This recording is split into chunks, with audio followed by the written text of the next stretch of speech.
LDC গ্র্যাজুয়েশনের জন্য দেশের ব্যবসায়ীদের প্রস্তুত থাকার আহ্বান জানিয়েছেন অর্থমন্ত্রী ডক্টর সালেউদ্দিন আহমেদ।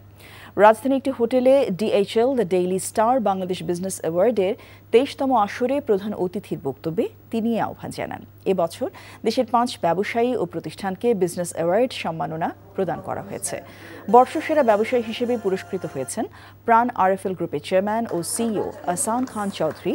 বর্ষসেরা আর্থিক প্রতিষ্ঠান হিসেবে পুরস্কৃত হয়েছেন সিটি ব্যাংকের চেয়ারম্যান হোসেন খালেদ।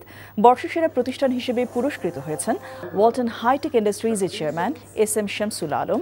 ব্যবসায় কৃতিত্ব অর্জনকারী নারী হিসেবে পুরস্কৃত হয়েছেন শেয়ার ট্রিপের সহ প্রতিষ্ঠাতা ও প্রধান নির্বাহী কর্মকর্তা সাদিয়া হক এবং আজীবন সম্মাননা পুরস্কার দেওয়া হয়েছে এসিয়া গ্রুপের চেয়ারম্যান আনিসুদ্দৌলাকে।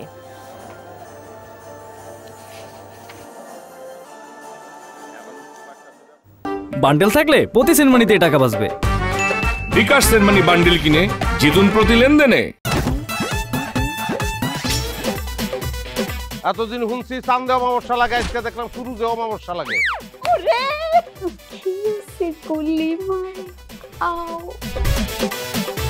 আপনার নামটা? আমার নাম লাবণ্য। এটা ধরেন। এইটা কি? সোলেমানি আংটি। ভয় পেলে নাকি সিরিয়াস? খেজুর কাটা নিয়ে চক্ষু দুইটা উঠানো হইলে আমারে দান করে দিন। কারো পৌষ মাস আর কারো সর্বনাশ। নাই রে নাই, আমার বাপে নাই। এই হারামজাদা, হাতে কি গ্রামের মাসে তোর আটকা জলিল কর। আমার ঘরে তিনটা বউ এতিম হয়ে যেতাম। বস্তালা আবার ঢুকা। এই